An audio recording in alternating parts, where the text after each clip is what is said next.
for having us here today and looking forward to a really good session. There's kind of a rule in stage work that says you don't want to follow kids act or dog acts. I guess in this event, you don't want to follow new product demos, but we'll try and do as best we can. In thinking about today, I got to thinking, I was privileged at Ford Motor to go through an executive training program. Thank you. And one of the things that was in the course was we read a book called The Lessons of Experience. And the theory on that book was that when you look back on your career, there are tumultuous times, there are opportunistic times. You're fine. That create who you are and create your career. And you can probably list 5 to 10 of those items that changed who you are as a professional.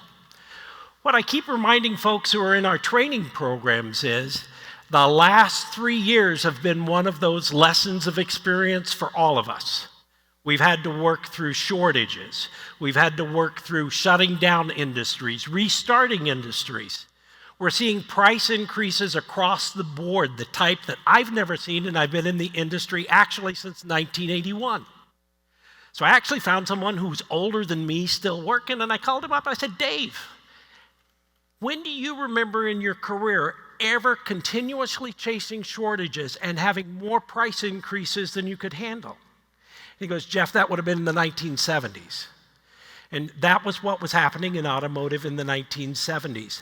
The difference was global sourcing in the 1970s was sourcing outside of Michigan, Ohio, and Indiana and sourcing something in North Carolina. Now we have global supply chains, and we've been fighting with those issues. And I'm sure all of you have been fighting with those types of issues today.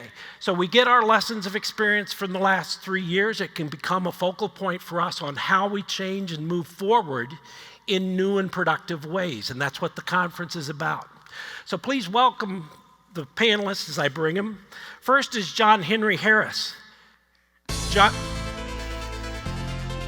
John is CEO and co-founder of Harbinger Motors. John's focused on redefining the medium-duty commercial industry and reducing harmful emissions through electrifications. He's got strong experience in battery hardware, mechanical engineering from work at Anduril Industries, Boeing, Faraday Future, and Exos Trucks. At Anduril, he led Security Tower from prototype to volume production in less than 3 years. He developed a low-cost battery system at Exos and was sole inventor on numerous patents. Next is Ginia Snyder. Ginia is Global Director of Procurement at Stone Ridge Automotive. She shares something in common with me in that she has a unique spelling of a common name.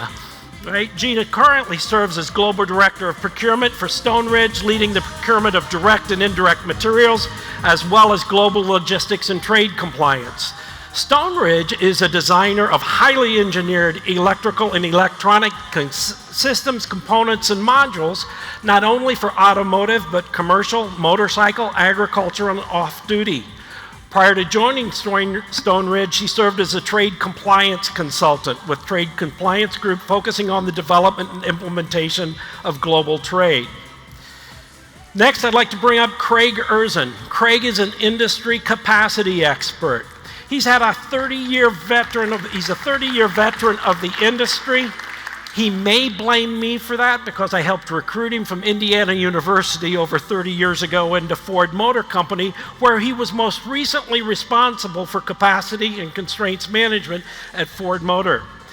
Besides his work in automotive, Craig has been extremely active in Habitat for Humanity and serves as as a Michigan Board of Directors member. Next, I'd like to bring up Meredith Gibbons. Meredith is head of IT and innovation purchasing at Volkswagen of America. Meredith's been in automotive for 8 years. The focus of her experience is in indirect materials procurement from the factory to the corporate headquarters to Silicon Valley environments. Most recently, she's been leading the IT and innovation procurement team and strategies at Volkswagen Group of America, as well as the NIR region.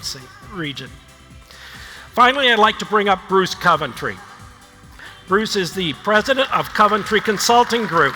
It's an automotive consultancy focused on integrating technology-based startups into the complex process of global automotive OEMs. Bruce has a broad business experience background, includes automotive product development, manufacturing, engineering, operations, business development, and supply chain management. Please help me welcome everybody to the stage one more time.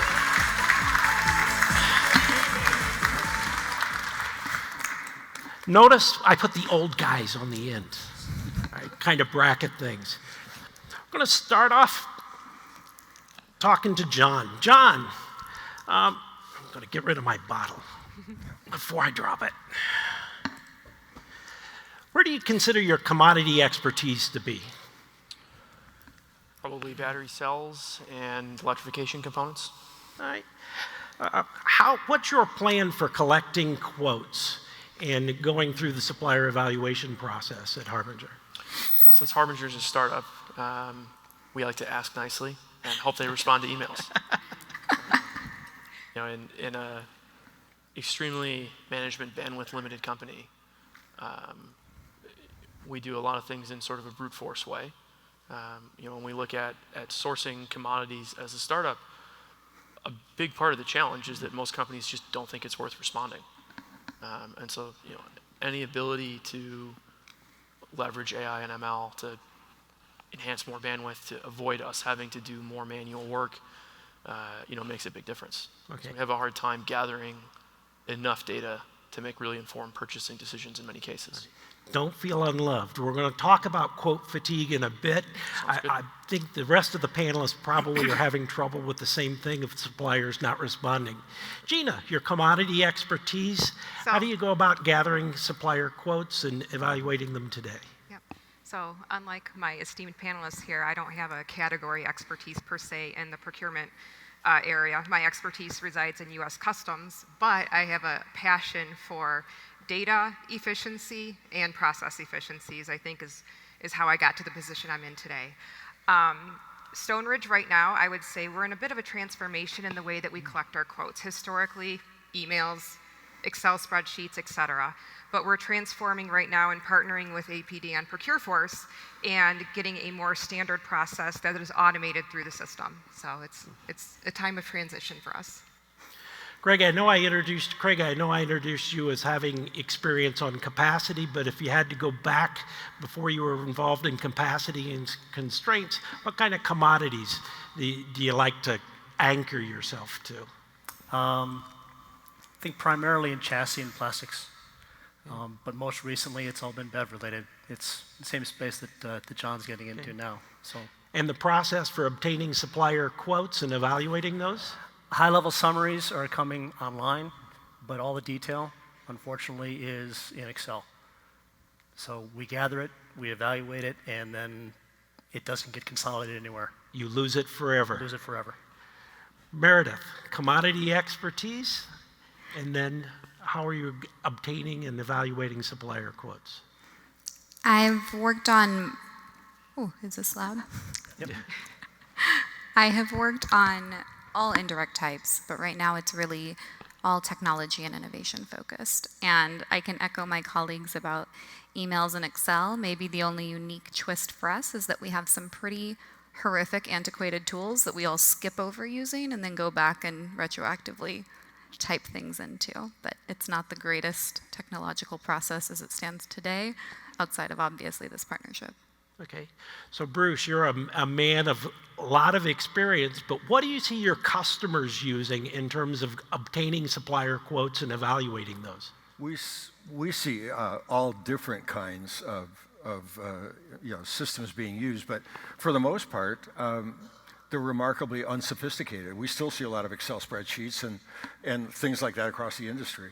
So it's an area where in terms of being able to accelerate quotes and get information back, very unsophisticated at this point. As you were going through and given responses, we heard a couple of areas where the current processes may not be providing value. You talked about suppliers not responding. You talked about lost data. Are there other areas of the current process that you see are causing a loss of value to the corporation as you're using them? Absolutely. I would say for us, a big piece of that is when you have a highly manual process. It's slow and it's not always accurate. That erodes trust within the organization for the procurement department. And I think that's the biggest value loss that occurs when you're not operating at maximum efficiency and accuracy. If I can go ahead and piggyback, and I think another issue or concern or area of loss is the quotes go out. We also summarize the RFQ or the request for proposal that goes out is in an email somewhere that defines what the parameters should be, the assumptions. So what's the annual volume going to be? What should they assume for an amortization period? What's the time value of money?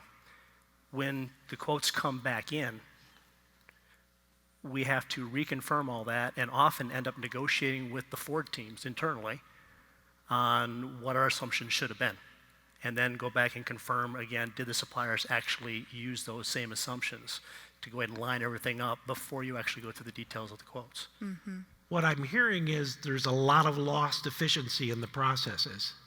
And is it occurring at a time when it's hard to get trained professionals to come in and staff your purchasing organizations? Lots of turnover. So it's kind of a double-edged sword at that point in time. Right? Ginia and Bruce, the OED word of the year, right, is perma-crisis. And I talked a little bit about the crisis we've been through and the lessons of experience, right? What has been the impact to projects and to the value that you bring in your purchasing organization, bring to Stone Ridge, and what you see happening with your clients as a part of this perma-crisis? Yeah. So for us, right now we see an extraordinary amount of price increases coming through from our suppliers. My team is using a lot of their day-to-day time trying to work through those price increases, validate the information, making sure that the approvals that we do give are in alignment with the market. So we are not able to focus on the strategic initiatives that we want to go forward with. And so it's just right now there's a lot of chaos within the department. We got these increases coming in, our suppliers are stopped shipping, we have to keep the lines running, are we going to approve this? And it's just, everybody's just kind of frantically trying to work through and make sure that we are doing our due diligence while approving these price increases. But my team can't focus on, like I said, the strategic initiatives. It's all day-to-day firefighting. And in the absence of certainty around what schedules look like and things like that, the obvious answer for a lot of companies is just carry more inventory if you can get it. Right. So that is what we're seeing. We work with a lot of startup companies and newer companies bringing technology into the auto industry. And as you go through the safe harbor, statements and all the things that might impact the value of the company, the one thing that we didn't catch, well, there were a lot of things we didn't catch. Despite those things being pages and pages long sometimes, of all the things that could impact the business, nobody saw COVID, nobody saw the war in Ukraine, nobody saw the supply chain or logistics disruptions that we had, the skyrocketing cost of containers coming across the Pacific. It's just we're not good at, as an industry, at predicting what is going to disrupt or impact our industry. And it can be anything from earthquakes or weather events, given all the climate changes that we're seeing, that can impact the flow. And it used to be where you look along the supply chain and you're always worried about the supplier capability, but now we've also got a lot of uncertainty in the manufacturing facilities as well. You've got high absentee rates, you've got downtime because we haven't maintained equipment during the COVID period. We've got all sorts of other things like that. And then you've got these disruptions along the supply chain. So it creates so much uncertainty that is almost impossible to predict. Well, that's the crisis as we've been going through, but we're also going through a transformation, and John here is kind of a recognition of that in the work that you've been doing, and we've done some work with EV manufacturers as well. So we're going through a massive transition from, internal combustion, ICE engines, to electric vehicles and to hybrid. So on top of the crisis, we're also managing a fundamental transformation of the industry that's kind of compounding that. Any thoughts of how those two play together? I think that the extent of that transition makes it particularly challenging in some cases to get enough relevant quotes to really set a baseline. You know, we're seeing right now a complete reshuffling of the automotive supply chain. We see companies that are these hugely entrenched tier ones that have been making the same collection of components for decades, and those components are suddenly no longer relevant. And they probably want to stay in business, so they try to find other places to put that same IP. And in many cases, that's becoming, they're becoming a tier 2 supplier or a tier 3 supplier. And then we also have tier 2 suppliers that, historically were making something that added only a small amount of value, that was, really not core to the automotive value chain, that suddenly had become thrust into a tier 1 segment. Yeah. And so all of that challenge around who should we really be talking to, who has the capacity, who can provide a valid quote, becomes even more complex, because in many cases, the supply chain is figuring that out on their own as part of this transition. It's not, Jeff, just the transition from internal combustion to electrification, but the business models are also changing at the same time. So if you look at OEMs 10 years ago, they're making their own engines, they're making their own transmissions, they're making all these components, that are simply not going into, these newer vehicles, or they're being made by a tier 1 supplier. So that whole business model has shifted. So if you look at the work that was being done within the OEMs, that's now been pushed down to the tier 1s. And it puts an enormous amount of pressure on those tier 1s because they don't have the background, the experience in dealing with the complexity. So it's all new. So it not only is that transition, but the challenges that go along with it, where these tier 1 suppliers are having to, in many ways, take up the slack from what the OEMs have now passed along. Well, a lot of what we buy in automotive are components, or things that if you'd look at them, they're a door handle, it's a radio, it's a seat. All those are bought and you would recognize. We call those engineered components, right? One of the things that we've noticed in the industry is that email and Excel, and Craig was talking about sending out RFQs with Excel, but emails and Excel have made it far too easy for buyers to send out RFQs to multiple suppliers. And as a result, John, you're not the only one with suppliers not responding. There's an epidemic in the industry that we're calling quote fatigue, and suppliers just not responding to quotes. Meredith, what's your experience with quote fatigue, and how is the Arkestro platform helping you fight quote fatigue? For me, and I think in general for our industry, quote fatigue really comes down to two things, right? Either a capacity issue because they're picking up the slack, or a trust issue, right? They've been burned by the automotive companies in the past. It's really difficult business, slim margins. So it's a trust and a capacity issue, in my opinion. And when we're looking at the Arkestro platform, what it's really bringing is a visible newness to procurement. You're reaching out in a new way with a new technology.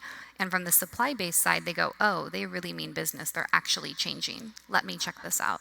And then they open it up and go, pricing's pre-populated. Things are predicted for me. You just removed a massive administrative burden from me. Now I'm going to respond. Now I'm interested.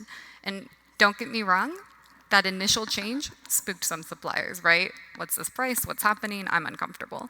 As much as it can spook a procurement professional. But once you get over that initial hurdle, we're seeing more response, faster response, and happier supply base. And how has that enhanced the value that your team is bringing to Volkswagen?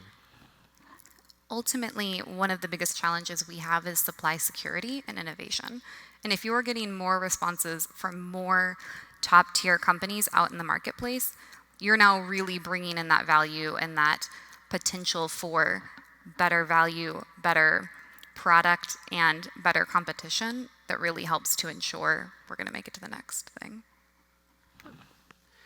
Ginia, what's your experience been on the direct material side with quote fatigue, and how is it lessening the value that your organization is bringing to the company? What have been some of the negative impacts of that? So with our supply base, we've seen an influx of requests going out for not only, for new business, but for benchmarking to make sure, like I said, with those price increases that we're validating, that we are getting the appropriate cost. And right now our supply base, to Meredith's point, they don't have the capacity to continue to respond to all of these requests that are coming in. They don't have people working. I mean, they have labor shortages just like all of us do. One of the things that I'm very much looking forward to with the ProcureForce platform is not having to go to my supply base on a regular basis for cost, for quotes.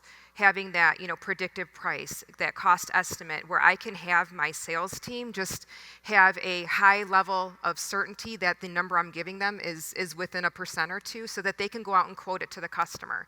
Once we win the business, then you can do the negotiations with your supply base. That right there would take out a tremendous amount of quotes that we're sending out to our suppliers to respond to. Just to add a little bit of data to the quote fatigue that we experience, what we see is buyers sending out RFQs to 8 to 12 suppliers. And just to make the number round, because I'm from Indiana and I need simple math, let's make it 10. So the supplier has a 10% chance of winning the business, right? But in automotive, for the tier ones, it's a piece of business that you haven't won yet. Yeah. So you've only got a 25% chance of winning the business. So that supplier's opportunity to win the business is not 10%, it's 2.5%.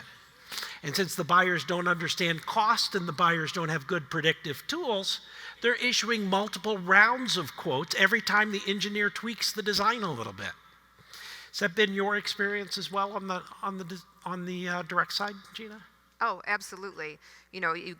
Like you had said, you go out, survey the supply base, get your 10 quotes back, then your team has to go through, validate the information, we take it back, and you haven't hit your BOM cost. So which supplier or which component do you want to focus on then to whittle it down just a little bit more? So then you go back to your suppliers and try to take out, the 3, 5, 7% or what have you.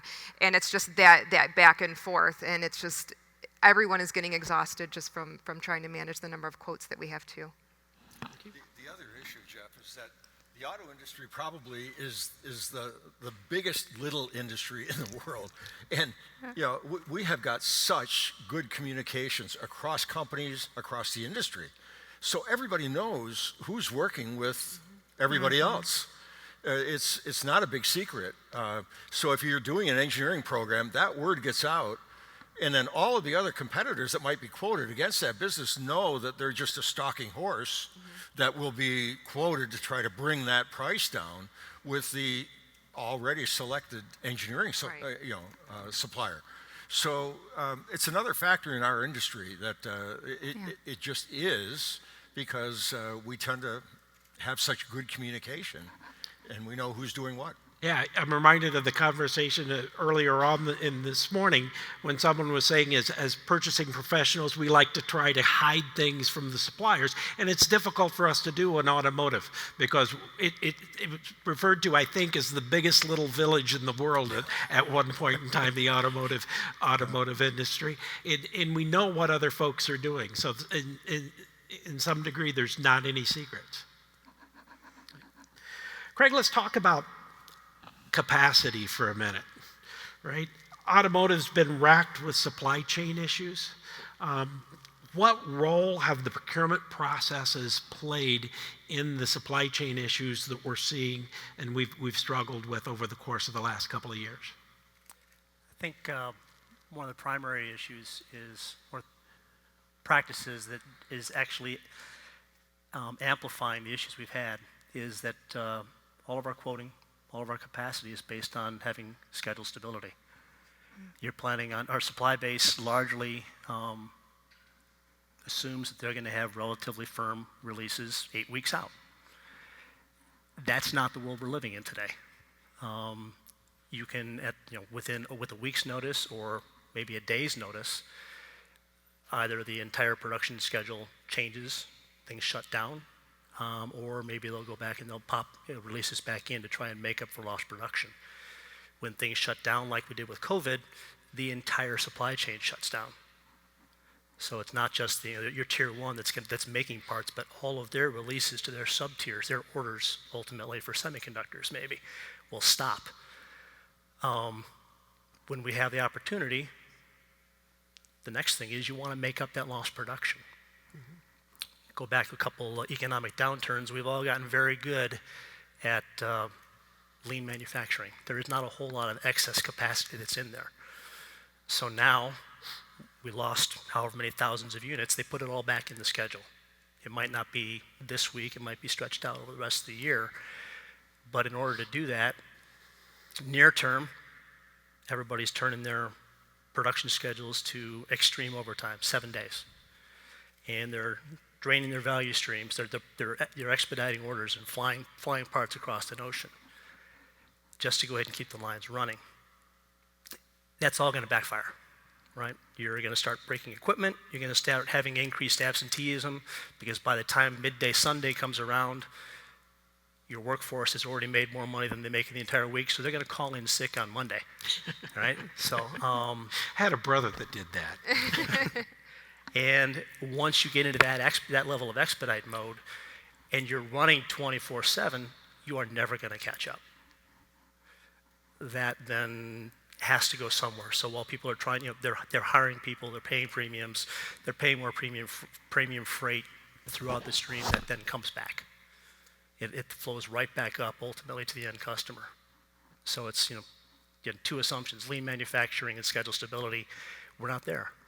We need perfect information. We need more information. When I see the schedule go down, I need to be able to immediately communicate that to my supply chain. And what's the plan to make it up? So they can make adjustments and maybe keep their lines running. So they know immediately that, hey, you know what, it's okay to accumulate inventory if you have the space. We're gonna use it. And we're probably not gonna do that across the board, because your tier ones, your OEMs have got constraints too. So let them know what vehicles are not gonna keep running, so you can free up capacity throughout your supply chain to be an enabler, possibly utilize just the people, right? So you're not holding that for orders that never come. So it's, again, improved communication. We're not at that level yet. We don't do a very good job of that. Jeff, another factor that it impacts how the industry responds to those capacity demands is as the OEMs have shed some of that responsibility and pushed that onto the tier one suppliers, they've literally shifted billions of dollars off the balance sheets onto the tier one suppliers. So the tier one suppliers are now put into a position where they have to find the capital, they have to make sure that it's being efficiently utilized. And if a program doesn't perform, if the capacity comes in, if the demand is somewhat less than the capacity, then who carries that risk? Is it the OEM or is it the tier one supplier? Typically, it's that tier one supplier. So everybody right now is very, very cautious, because even making a small decision as a tier one can make a huge impact on your bottom line. So we've taken a lot of that, as Craig said, the capacity, bubble that we used to have. I mean, everybody used to just carry spare capacity. That's not being done now. And so the margins are razor thin at the tier one level. The return on capital is generally upside down. And when the volumes don't materialize, they're stuck holding the bag. So it's a very, very difficult situation. And the OEMs have got to really decide, how do we handle that, to keep these tier ones alive. You can't keep beating them into the ground just on price. John, you get to start a new company with a clean sheet of paper approach to how purchasing and procurement works. What are some of the ideas that you've been picking up on how to set that clean sheet up? I guess when we start from a clean slate, it's exciting because you don't have all of these shackles of predetermined supply choices and old inventory and I guess just legacy burdens imposed, but you also have almost no parts bin available. When we want anything, we have to go out and source it from scratch, even stuff that everyone else has had on the shelf for the last 50 years. And the place where we're seeing that sort of the biggest opportunity for gains and also the greatest amount of supply chain pain today is in capacity issues around new development projects. When we look at electrification, people kind of zero in on, is there enough capacity for cells? Is there enough capacity for electric motors and special materials? And, on a lot of those things, the answer is sort of yes and no. No, it's not as big as everyone thinks it should be, but at the same time, the volume is growing rapidly in line with the market. But then when we look at the places where people are sort of the least focused, especially around electrification, we see some of the most acute pain. Give you an example, something as seemingly unchanged as braking components. We're building basically the same amount of cars in North America right now as we were 2 years ago, 4 years ago, 6 years ago. The market's relatively flat, and you could look at something like braking and say, well, capacity is about the same, therefore capacity for that component is probably about the same. But then when we look closer at electrification, we see, well, the vehicles are now all 50% heavier. There's still brakes, but that means that now we need to do 10 times more new development programs around calipers, around discs, around all of these things that we don't really think about as being directly impacted by electrification, that we assume we get to carry forward in a clean sheet design, and we just sort of run into the wall a lot, where we assume that something's going to be available in it, and in fact it's actually a much newer project. So the clean slate opportunities, we see these opportunities primarily around cost improvements, weight improvements, performance. But when we come back around to how quickly can we actually field products? Do we have a minimum viable sourced vehicle? Do we have just that basic functionality? We see a lot of struggles because the focus is always on those kind of shiny items that people are focused on and not on the basic items that you wouldn't think mattered. We'll see if we can get you some help. The four of you, if you were in John's shoes with a clean sheet of paper, what issues would you be trying to address? What kind of things would you be trying to do? Let's help him set up his purchasing group. I think it starts with your team, the team of people, having the right people in the right roles, making sure they understand the responsibilities. And for me, you can teach everybody processes, you can give everybody the tools, but it's the person who executes it that you really have to rely on. Craig. I think that's especially true as we're looking at digitizing procurement. The more you do tools and digital, the more the person becomes critical, which sometimes people think it's the opposite. But I completely agree with you, Ginia. As you do that and as you bring on, hopefully, technologies to help with it, because I really think that procurement has to be tech-driven as well as human-driven, that combo is a very unique one to find and implement.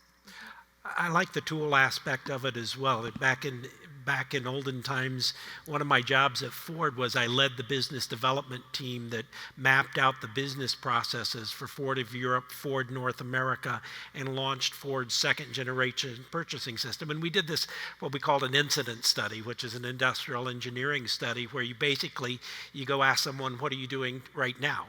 And they tell you, and you log that. So you get enough of that data and you can figure out what someone's doing with their day. Well, we performed this incident study with buyers, and we found that buyers were spending 63% of their time on clerical work. Right? Unfortunately, I'm not sure that percentage has changed much for a lot of folks who haven't embraced digitalization. I completely agree with that. Yeah. Right. Craig, advice for John. Control the number of places that extra parameters, variables can be introduced into the process. Or if it's going to be there, at least go back and have it documented when it comes in. So again, define the parameters as much as possible. So have it stated in the system. What is the supplier assuming, or what are you telling them to assume for amortization? What's the period? What's the volume? Put that all out there. So you're either giving it to them and they can't change it, or they're keying in what their assumptions are so you can understand it and compare and contrast. Yeah, maximum transparency leads to maximum accountability, Yeah. and then in the long run, that's really helpful. Yeah, that 60% of administrative time that's out there, again, it's going back and just reviewing those assumptions, a lot of it. So John, this is where we get you some free advice, where Bruce would normally send you an invoice for advice like this, because he's in the consulting business. What advice do you have? We don't give out free advice. No, actually, the first advice I would give John is, since startups travel at the speed of money, make sure you've got the funding to carry you through to the end.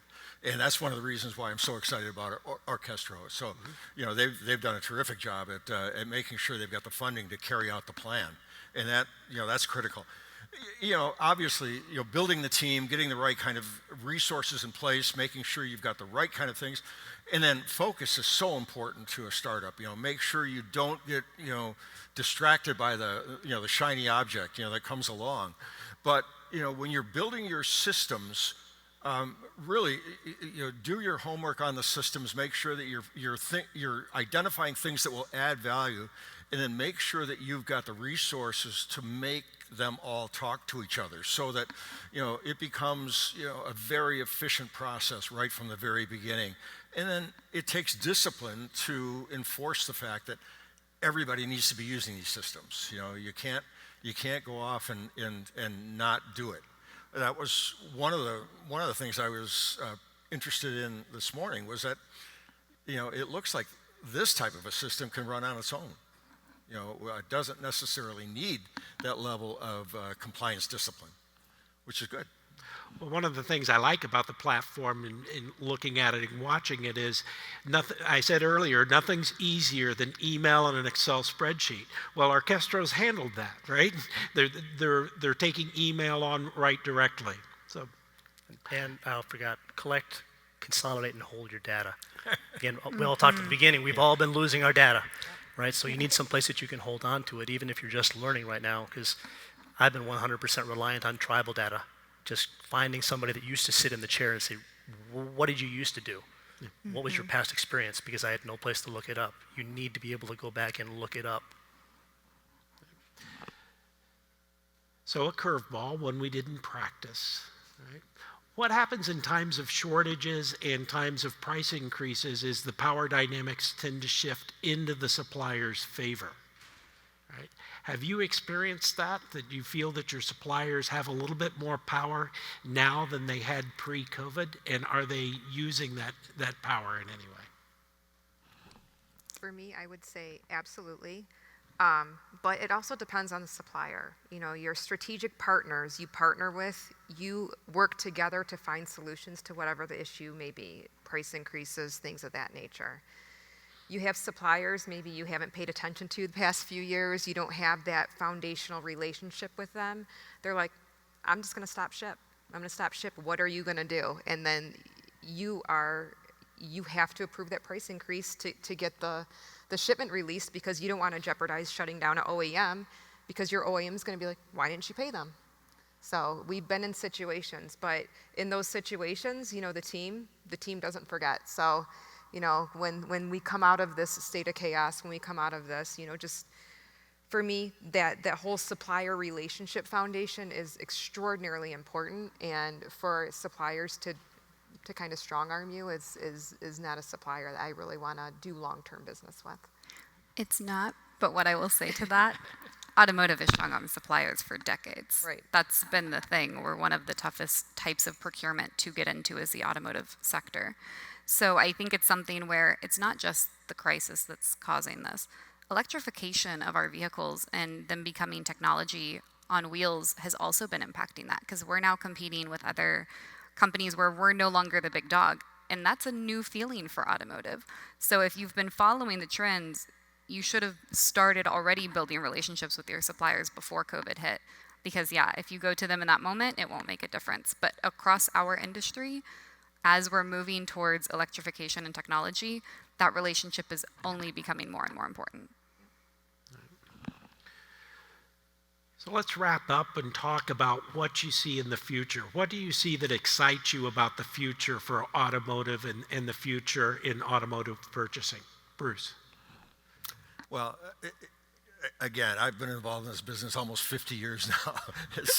It's remarkable. He makes me seem young. Yeah.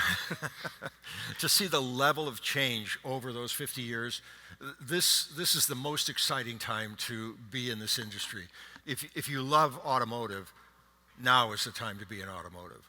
So just the rate of change, the technologies that are coming in, the difference in the product itself, the value that it's bringing to our customers, and all of the technologies that are now coming in. The automobile has become the platform of choice for technology companies. When you look at, radar, LiDAR, all the sensor technology that we're working on right now, and, self-driving vehicles, autonomous delivery, those types of things will deliver real value to the customer base, and they're going to save money. They're going to provide additional value. I mean, who wouldn't want to read the newspaper on the drive into work, or watch Netflix that you missed last night? Those are becoming very real possibilities. And as you see our technologies in automotive starting to move into fields like aviation and power generation and other activities, there's just an enormous future for this industry, and I'm excited about the future. The other thing I'm excited about are the people that are in it. The young people that are coming into the industry today are just incredibly talented. They're excited about the product. They're there because they want to be there, and they just bring an enormous amount of value to where we're trying to take the industry now. So I'm excited about the future of automobiles. Meredith. I would really echo a lot of what you said, truthfully. If you look at what's happening in the automotive industry right now, it's very akin to what happened to cell phones in the past with Nokia moving to iPhone, right? The most amount of disruption ever. And that's exciting, right? John sitting here, that's a huge threat. And that's exciting to be part of that and see how are we going to transform the existing OEMs and how are the new ones going to come in and force us to level up. And as procurement, with a direct impact on strategic partnerships, where we're going and the bottom line, you're one of the most critical factors on, is your automotive company going to move forward into this next phase of the industry? That's empowering and exciting and super motivational. I think it's the best time to ever be in it. Craig. I'm a data geek. The processes and the systems that we were using, back when I was at the OEM, were put in place by you over 20 years ago. And we're still reliant on spreadsheets and things. I see both from the supply base and places are getting ahead of us, but I see the call from the top of the company is to just have exactly the types of capabilities that we're talking about here, to have pure transparency and ability to go ahead and evaluate real time and forecast pricing schedules of future volumes, future trends, which right now, best way to do that is with a six-pack. You drink and go back and get creative because you don't have the data. But I'd love to have the data to be able to do that. Okay. Ginia. To echo a lot of what you said, like I said earlier, I'm a process and data geek as well. And just the tools that are coming out, working with our teams to implement those tools, improve efficiencies in the processes, getting our team members to get back to being strategic and having all of this run in the background, that's really exciting to me, and motivating my team to look at the long run. Look what we can do. Look at the opportunities we have now that we didn't have before. So I think I see a very beneficial reversal of a lot of the dynamics around OEM and supply proliferation that we've been seeing.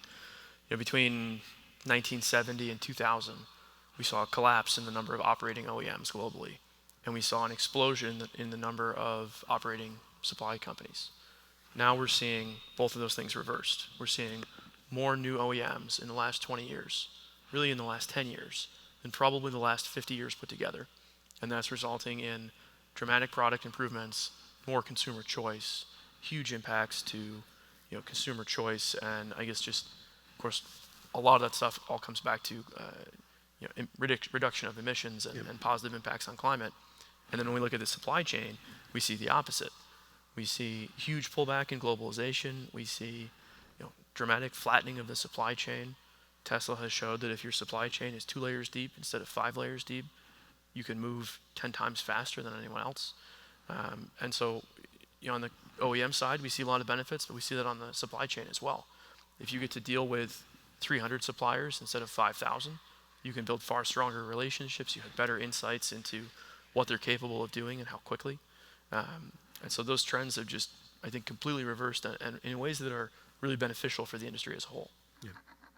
My own story is my wife and I were meeting with a financial advisor last December, and he asked the question he asks every year, Jeff, when are you going to retire? And I said, 5 years. He goes, Jeff, it's been a rolling 5 years. For the last 5 years, you've been saying 5 years. It's such a fun industry. It's such a dynamic industry, and purchasing is such a great profession, right? I can't think of anything I'd rather be doing at 63 years old than what I'm doing right now. So still a rolling 5 years, Cheryl, sorry. Well, I'd like to thank everybody for joining me on the panel. I think it's been a very, very good discussion. Hopefully you folks think it's been a good discussion as well. We'll finish up a couple minutes early and get you to lunch.